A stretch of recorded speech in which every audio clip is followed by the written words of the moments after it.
Hi, everyone. Today we are going to be talking about a couple of very sensitive topics that we hope that your family is not experiencing. If any of you know about Chris and I, you know that we only deal with the worst cases, and unfortunately, sexual abuse and incest tend to be fairly commonish in our community. I know there's a lot of professionals who don't even like to work with these cases because they are so extreme. So I am really happy to have someone on today who is a specialist in this area. She actually has a book coming out. Here she is. She has a book coming out on incest and betrayal. Her name is Sara. Oh, let's see if I can get it on. But I met her recently, and her background is here. She is. Yeah, I think you are uniquely qualified to talk about these very uncomfortable topics. And before you even introduce yourself, Sara, do you have any statistics on how often like sexual abuse or incest occur within families? Because again, it's one of those things people never want to say anything about. Right. The first thing I want to do is really separate childhood sexual abuse from incest. Incest is going to be sexual abuse that happens within a family. So childhood sexual abuse will encompass all of it, coaches, teachers, priests, neighbors, things of the other children in the neighborhood, things of that nature. Incest is going to be specifically familial based. And there are different degrees of incest. So, of course, at the highest degree, that we would have blood count 50%, which would be a parent or a full-blooded sibling, and then there would be 25%, which would be like a grandparent, aunt, or uncle, and then there would be 12.5%, which would be like a first cousin. So any of this can encompass incest. So the statistics aren't broken down by the degree, of course, but of course, childhood sexual abuse happens to 1 in 3 women, 1 in 3 girls and women in their lifetime. So in Really? the yeah, yeah, of course. In the 80s, there were some studies run specifically on incest that showed that it could be as common as 1 in 10 households. And that's a statistic that I believe is pretty accurate, if not more. Wow. Do you know any statistics on boys and incest as well? I don't have the statistic on boys and incest, but childhood sexual abuse for boys is going to be closer to 1 in 10, although we think it's extraordinarily more high than that. That's just the amount of boys and men later who reported. Yeah, I mean that's so similar with domestic violence as the stats are probably way higher because it's based on Right. what people report. So Sara, can you introduce yourself and tell us a little bit about your background? Right. Yeah. I'm Sara Vandenburg. I'm a licensed clinical social worker supervisor in Texas and a licensed clinical social worker in Hawaii. I'm a certified sex addiction therapist. I'm a licensed chemical dependency counselor. I'm certified in brain spotting, which is an advanced body-based somatic therapy that works on using bilateral stimulation and activation points, similar to EMDR, that helps work trauma. Bilateral, back and forth. Yes, It back doesn't. and forth to activate both sides of the brain Mhm. to work stored energy that's stuck in the body out of the body. What drew you to this particular field? I mean, this is very specialized. Yeah, my micro niche in familial sexual abuse. So I was incested by my birth mother for a period of 4 years, and then my biological father in a completely separate chapter of my life, no correlation at all whatsoever, for another 4 years. So 8 years total, I was incested by both biological parents, mother and father. Oh my gosh. All right. So speaking of that, with people here who are listening, and I know there are many people who have been incested. That's the first time I heard that as a verb, or sexually abused by somebody in or out of their family. How does our own history impact our perspective as parents? Well, family secrets are always passed down. I think that's the most important thing to know when you ask that question.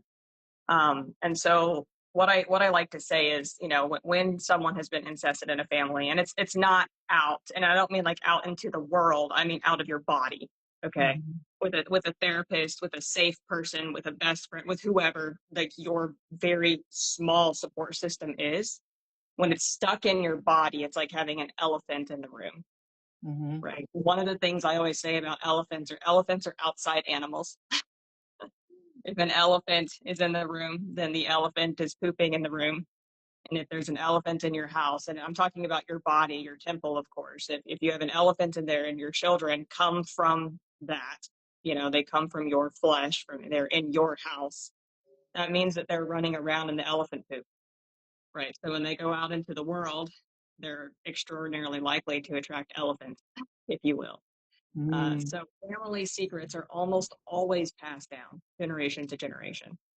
So having something stuck inside you that's untreated, that's never been talked about before, makes your children statistically extraordinarily likely that they will experience the same thing. Wow.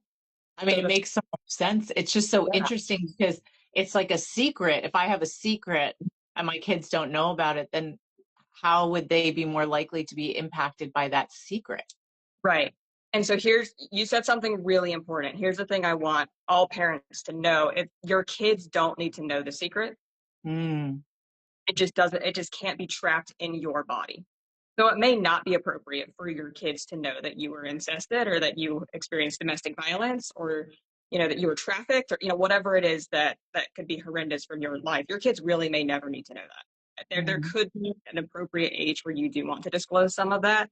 I think it's usually best not to until they're adults, and I mean adults, like brain developed 100%, 25 or older, and not younger. But that's just me and from what I've seen. Um, so me having a secret inside me, the energy's there. The kids are going to be running in and out of that. They're not going to know how to interpret it. They're more likely going to go act it out later, act out that family secret. If I go to therapy and it's not in my body anymore, the kids don't know about it, but they're not as likely to go act it out. So one example I saw was in the inpatient treatment setting. I was working with a young woman, very young, 18, 19, somewhere in there. And she comes in and she walks into my office and she's sobbing. I mean, like the hyperventilating, Mhm. kind of crying. I was like, okay, what, tell me anything. And she's able to get out one word. And the one word that she is able to say is abortion. And I don't know if she needs one. I don't know if she had one. I don't know if her parents wanted to abort her. Like, I don't know anything about it.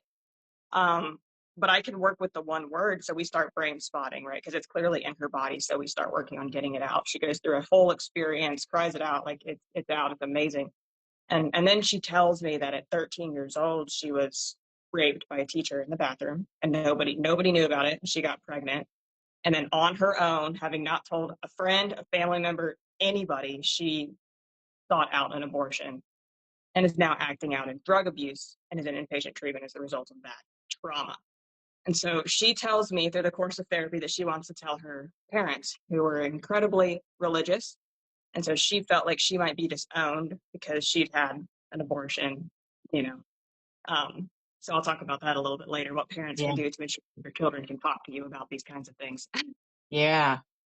But she says she wants to talk about it in family therapy. I say, okay. So we get mom and dad on the call with her, and she discloses, this story that happened to her, and then mom starts crying, and I mean the ugly kind of crying. I mean like the hyperventilating kind of crying. I was like, wow, okay, I see where she gets it. And so eventually, mom is able to calm down, and she discloses that at 15 she was raped and had an abortion. This went back, and I'm just going to make the story short. Grandmother's alive. They started having kids a little bit younger. Grandmother's alive. Great grandmother's alive. This has gone on for a minimum of 4 generations, and nobody knew. Wow. My skin is tingling. So this is what I mean by children always act out the family secrets. Okay. This is what I'm talking about. Generation after generation after generation after generation. Nobody talks about it. The kid acts it out. The kid acts it out. The kid acts it out. It comes alive, and all of a sudden everybody realizes this has been going on for 4, 6 generations, and nobody knew. So what my client's mother could have done differently, if we could turn back the clock, we can't. She could have gone to therapy, worked on her abortion trauma, the grief that she experienced as a result of that, the childhood sexual abuse that she had experienced. Her child really likely wouldn't have experienced the same thing, whether she knew about it or not. Okay, so again, it's not that the children need to know the secrets, they don't. It just can't be trapped in the parent's body. Yeah. Yeah. So somebody had asked before, I feel like it's trapped in my body. What do I do? How do I get it out? How do My you remove? favorite modalities for getting things out of the body are going to be somatic therapies or even energy work. There's so many different modalities, and I'm personally a therapist, but I've seen really awesome trauma-informed massage therapists, trauma-informed chiropractors who like get into the tissues, and they're trained for this, right? Not just any massage therapist, not just any psychotherapist, right, is trained to work with all of this. There are good and bad in every field. Make sure you do your research. But I really love body-based therapies, body-based modalities, whether it be massage therapy, chiropractic, or brain spotting, like I talked about earlier, finding a brain spotting psychotherapist or practitioner, EMDR, somatic experiencing. There's all sorts of body-based modalities that help get that energy out of the body. And that's one of the things I want to mention, kind of similar to the question you asked. So there's talk therapy, and talk therapy is good. I wouldn't be a talk therapist, right, if I thought it was completely ineffective, but it can Mhm. only go so far. So when we think about, let's say, like a veteran, right, who's experienced war trauma, they come home, and on the 4th of July, they know, like, okay, the fireworks are going to go off. I'm in my home. I'm gripping my chair. I'm looking at my wife. I'm safe. And then they hear the firework, and like, boom, their body's back. Mm. Right. So that's the limitation of talk therapy, is you can know this is a trigger for me. I know why it's a trigger for me. I know what I experienced in the past, and my body still reacts. That's the limitation between your mind understanding something and something coming out of your body. So when I do brain spotting with veterans on bombing trauma, for example, like we're talking about, right, that stored energy in their body comes out of their body. And then when they hear the trigger, their body doesn't go back. Right. So there's a big difference between talk therapy and somatic therapy and Mhm. body-based modalities. When something has happened to you physically, whether it be incest, sexual trauma, or even being beaten up or in like a domestic violence situation, you need a body-based healing modality. Talking about it will not be enough. That's really important to know. Yeah. Thanks for mentioning that. All right. So let's say we discover that our child has been abused in one of these ways. As a Yeah. parent, like, what should be the first step that I take in terms of calming them down and then documenting it? The first step, honest, and no one's going to like it when I say this, but I promise, I promise, I promise, I promise. The first step is going to be to calm yourself down. Because if you are emotionally flooded, and I'm so serious about this, if you are emotionally flooded, your child will not want to flood you more. They Yeah. will take on your emotions. They will feel like they need to calm you. They will feel like you don't accept them. I know that you do. Trust me, I get it. I really get it. They're not going to pick that up in the moment. They're going to recognize, I just hurt mom, or I just hurt grandma, or I just hurt dad. It's my fault, right? Because I told them this, and now they are hitting walls, screaming, angry, crying uncontrollably. And so that leaves the child very abandoned in this situation. Okay, it's not They intentional. And so, caused it. They yeah. caused it. So it's almost And so, like the issue of what happened becomes minimized, and it's more about you as the yeah, parent and your response to it. yes. And now the child is containing themselves, which is something likely they've done. They probably didn't tell you within the first couple of hours after it happened. So the child is already used to containing themselves, and now they're trying to contain you. And Mm. it's just too hard. They've already been containing themselves. That's what I need parents to understand. They've already been containing themselves for X amount of time before they told you. weeks, years, months, whatever it's been, however long from the time it happened, from the time that they told you about it, they've been containing themselves. They can do it another couple of days or weeks for you to get yourself contained. They've already been doing it. Okay, so if you need to go to a rage room, if you need to go to a hotel room and cry for 3 days straight, I would prefer you did that and then come back in a secure, stable space so that you can hear them without putting your emotions on them unintentionally. And I want to just say, I understand it's unintentional, but there's a big difference between impact and intent, right? You cannot intend. You can intend, I love you, I want to help you, I want to be there for you. But if you're putting your emotions onto them unintentionally, then the impact is going to be grave. It makes so much sense because we always think about self-regulation. Like you have to regulate yourself before you can co-regulate and help your child process what exactly has happened. Yes. And recognize they have been containing themselves. Mm. They're the ones who had defense mechanisms while it was happening.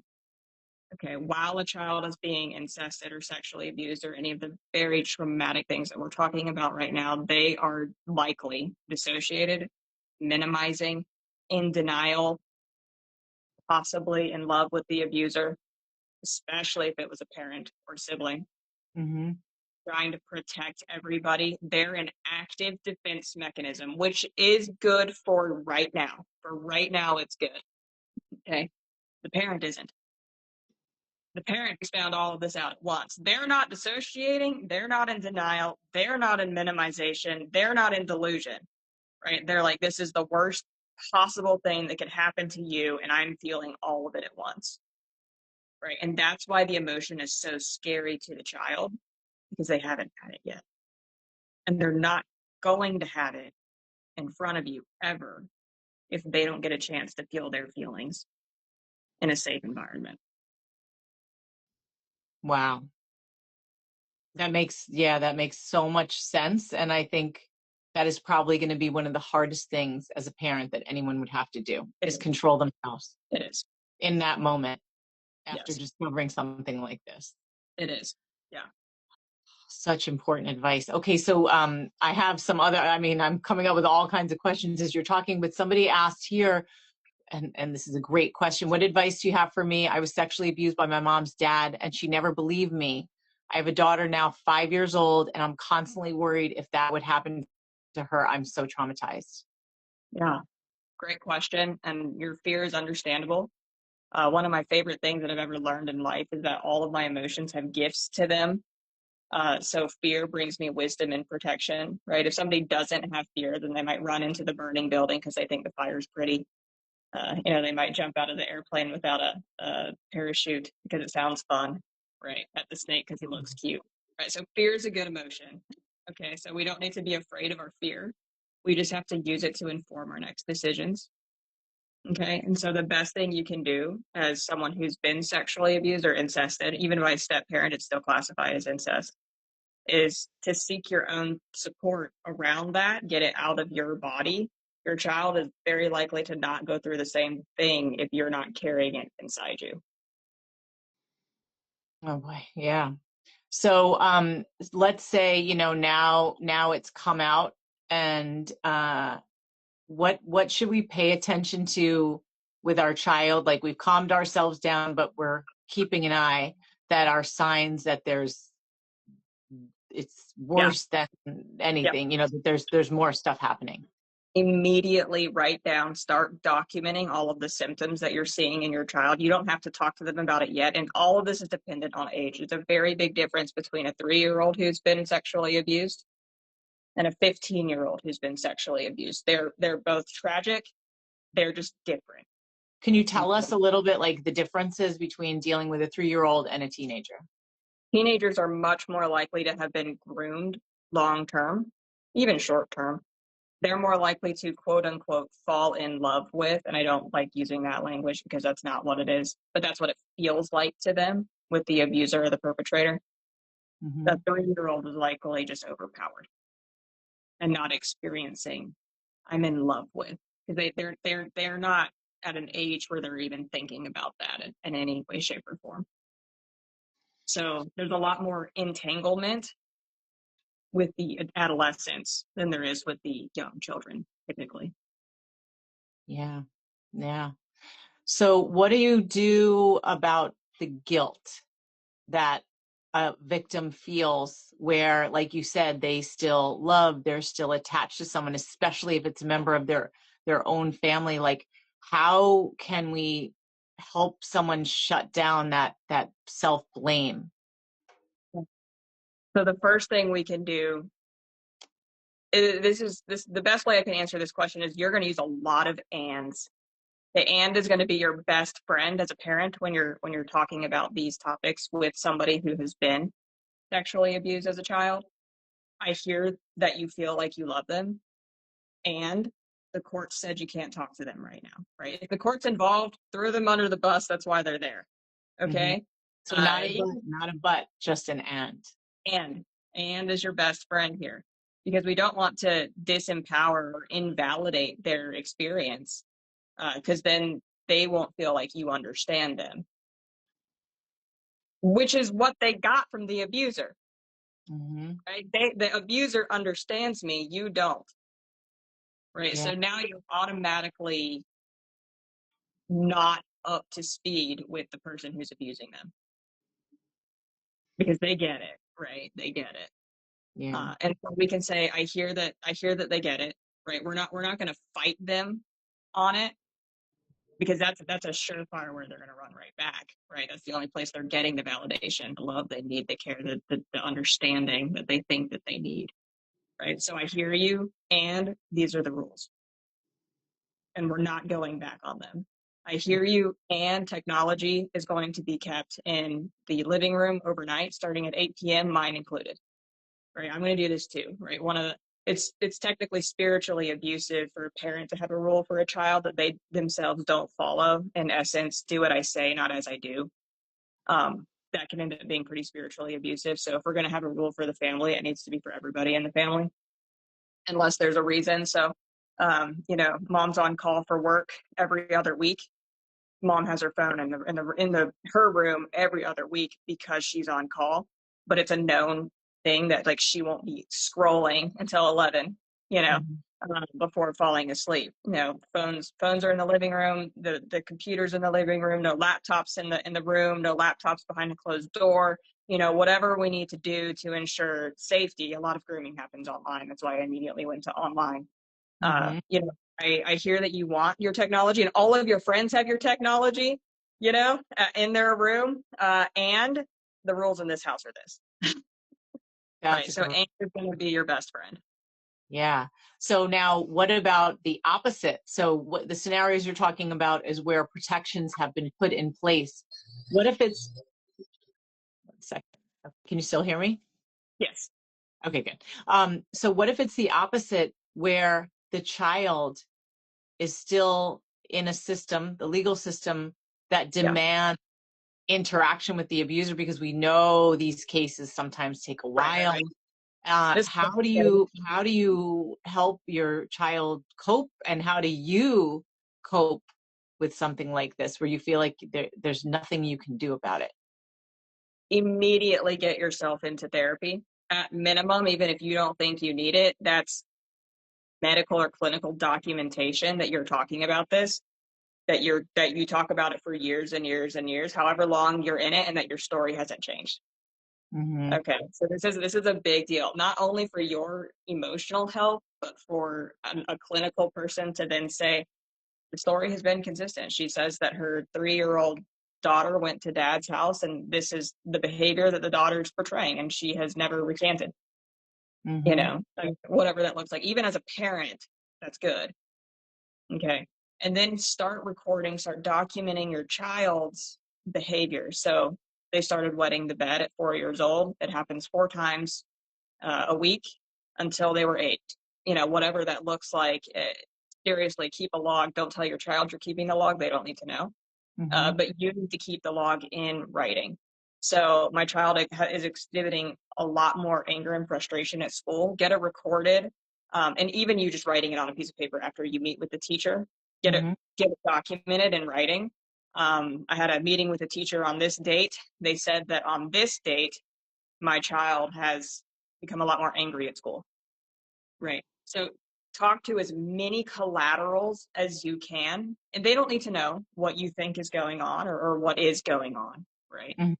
But you can just ask the teacher, hey, I've noticed some behavioral changes in my child over the last 2 months. Are you seeing the same thing? You don't need to tell them what you Yeah, think. it's better not to. It's Yeah, better it's not really better not to. And if you don't, and they're still documenting the same things you're seeing, that's good. to. That's good for court. That's good for lawyers. Everybody likes that. Yeah. Um, Now, what so about for a just child? Oh, sorry. Go ahead. Go ahead, Sarah. no, I was just going to say, coaches, Sunday school teachers, anybody who's in your child's life can start documenting these behavioral changes. Go ahead. No, I was going to say, okay, so that's good for us as, let's say, a parent who's witnessing this. What about a child who's like, why am I still being forced to engage with this person? Is there anything that we as parents can do? What can we say to a kid where I'm supposed to protect you and I Yeah. I can't? So we're talking about children who are saying I was sexually abused by X parent, and now the court is saying I have to go see X parent, and I don't Right, want because to. it hasn't been substantiated. Right. We tell them that. I know that that is the worst thing, that like the last thing that you want to do, but you have to. You have to throw the court under the bus, because as a parent, you can't throw yourself under the bus, and it's not you, Hmm. right? So as parent A, you would tell your child, I believe you. I know this happened to you. And at this point, if they don't want to see the other parent, you can then tell them, I'm documenting all of your behaviors to try to take as good of care of you as possible. I'm working on this. I'm talking with the attorneys. But for right now, you are required by the state, not by me. If it were my choice, you wouldn't be. But you are required by the state to go have this hopefully supervised visit with the other parent. If there's these kinds of allegations, we can fight for at minimum supervised visits rather than unsupervised visits. That should already have been a conversation if these allegations are out there. I love how Um, you said I'm trying to take as good care of you as possible rather than making it some legal thing. Just yeah, like with your child, like I'm trying to take care of you as yes, best I can. I believe you. I'm trying to protect you. I'm going to do everything I can. And there's that word again. And the state is requiring, it's not up to me, the state is requiring for you to go on these visits. I am going to be right here to listen to how your experience went when you come back. Yeah, you're acknowledging that you can't control it. Because I Right. think people that we work with feel so horrible as human beings and parents where they're like, my whole role in life is to protect my child and I can't fix it and I have no idea. I feel like my child's gonna get the sense that I'm not a good parent because I can't make it stop. Right. Really hard. All right, It, so let's say go ahead. and let me say one more thing about that. It is really hard. One of the, I don't even want to say this, one of the positives that can come of this, and I say that as an incest survivor who has a lot of positives in my life, like being able to do these kinds of podcasts, right? Yeah. So they do exist. While you're in it, it doesn't feel like it. I understand that. But one of the positives that can come from this is this can be a really phenomenal teaching moment for you to have with your child about something, anything in the entire world. I don't care what it is, that's greater than you. So if you have a religion or spirituality, or if you just believe in the universe or manifestation or whatever that looks like for you, one of my favorite lines is God has no grandchildren. And what that means is God doesn't need to go through you to get to your child. And it's a rough line. I know.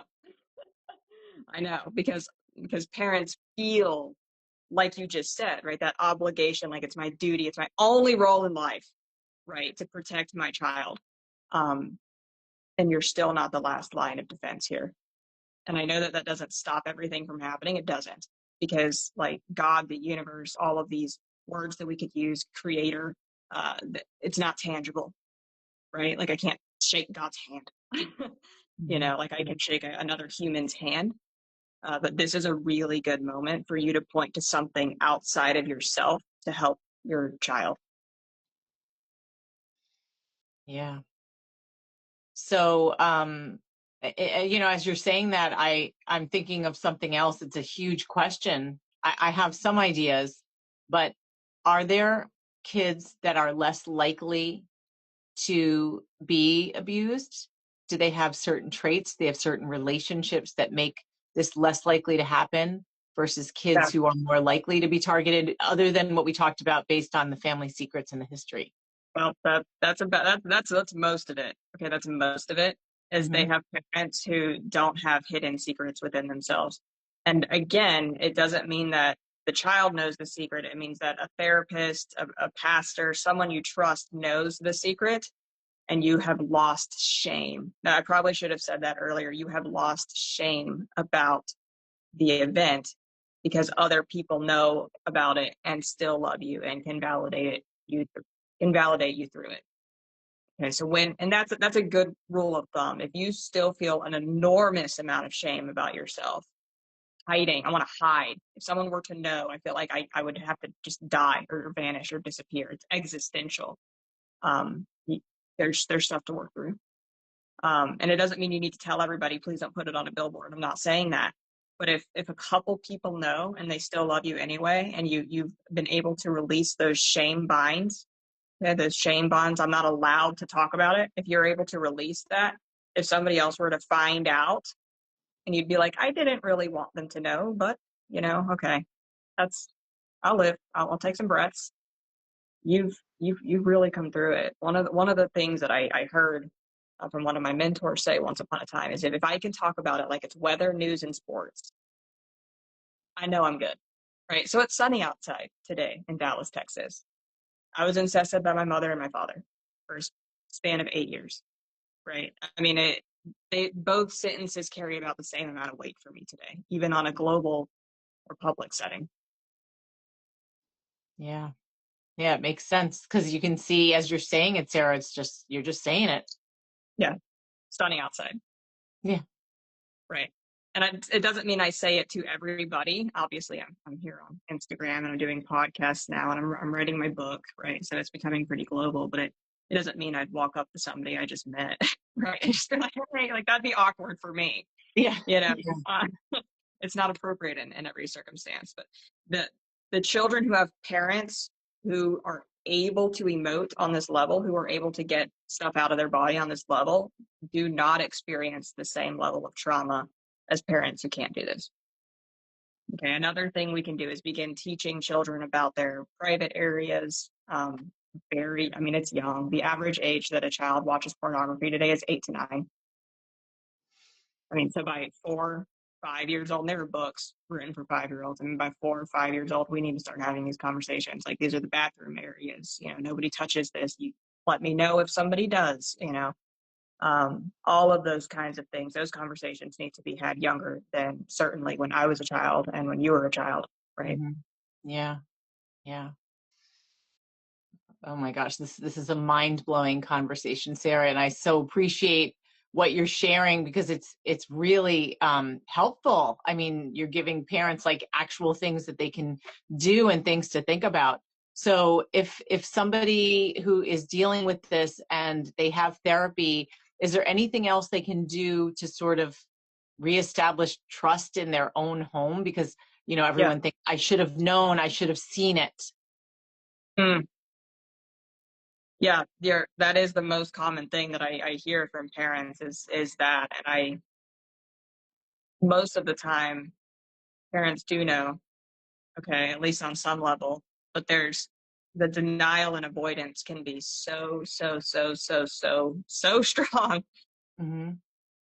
because you would do anything to make it not true, Yeah. you know, and including ignoring red flags, which is common and Just in normal. general, yeah. Like, yeah, All of us like here. not bad. It's not bad. Um, so one of the things that I think we can begin to do is, I think that documenting process really helps, right? I mean, even if you don't know what's happening with your child, if your child all of a sudden is having anger issues at school, they're pushing their friends down when they never would have done that before, they're talking back to you differently. Start that log now, even if you're like, where is this coming from? Because over time you'll be able to tell, okay, something happened here. And it could be, someone called there was some bullying at school that was very mild, right? It doesn't have to be these extreme things we were talking about, but it will help you come out of denial a Yeah, it's lot like faster. paying attention, Yeah. paying attention and writing it down. Paying attention and writing it down is very important because I can make a mental note and that mental note can just evaporate real fast. Yeah, I know. I write everything down. But when it's written down and the pattern, and that's what we're talking about, right? Is with domestic violence, with incest, with childhood sexual abuse, there are patterns. There are predictable patterns every time, every single time. Okay. And when you're forced to look at the pattern, we can address it a lot more quickly. Absolutely. That's something we work on with our clients all the time is patterns, not Yeah. generally singular incidents. Yeah. And I want to go back to one thing I said at the very beginning, which was all emotions have gifts. So the gift of shame is humanity, humility, and responsibility, for example. So shame is probably one of the most uncomfortable emotions that we feel, but it's also an incredibly human emotion. It's the only emotion that separates us from animals. So a dog may poop in the house and they may feel guilt. Okay, they may go hide under the bed, and they come out and whatever, but they're going to go to sleep that night. They're going to wake up the next morning and they're going to be 100% normal. Okay, humans are the only animal that beats themselves up 99 times for something that happened once or it. Mhm. Okay, we're the only ones that do that. Okay, and so what that means is one thing, like, thank God for shame. It's literally what gives me my humanity to be able to connect with other humans in a way that no other animal can, right? And with that, I can be responsible. So I feel shame. Healthy shame, good emotion. Healthy fear, like we talked about earlier, good emotion. Healthy shame, good emotion. I can now take responsibility for this. So I didn't know the fact. And I'll use that word again. I didn't know, and now I do. And now I can do every single thing I can do to remedy the situation. Right? I can have humanity with myself, with my child, with those around me, and I can take responsibility for what I need to do as a parent. And same with guilt. The gifts of guilt are values and amends. So maybe my values were off. Okay, I don't say in the wrong place, but maybe they were just slightly off. Maybe I valued binge watching TV at night instead of spending time with my child. Maybe I valued work over communicating with my child's parent, or sorry, teacher. Okay, now it's time to put value where it should have been, right? And just remedy it. Mhm. Can't go back in time. There's nothing you can do to go back in time, but you can use these emotions to get the gifts. They're there for that reason. All emotions are just a tool for you to use well. Okay, that's literally why you have them. As soon as you start using them well, they shift, they evaporate, rather than getting stuck in them. Yeah. Wow. Um, Sarah, how can people find you and tell us about your book, by the way? Yeah, I'm right here. thank you. So my website is probably the easiest way to find me. You can find my counseling page, my coaching page, my energy healing page, all on one website, tonalliservices.com, TONALLI services.com. You can book with me on that page. I offer a complimentary conversation with people who just want to talk about what's going on and see how I can better support them and what modality works best for them. You can find that book with Sarah on that page. And my book is coming out later this year, Choosing to Love Again, Overcoming the Kind of Betrayal That Nobody Talks About. Oh, great title. Thank you. And so it's a book specifically on overcoming betrayal. And of course, it's about 60% personal memoir of my incest story. But it's also even more than that, 40% clinical observations, and exercises, experiential exercises, reflection questions, all sorts of healing modalities at the end of each chapter on how to overcome the kind of betrayal that I'm talking about chapter to chapter. Oh, I cannot wait for it to come out. I can't wait to read it. Thank you.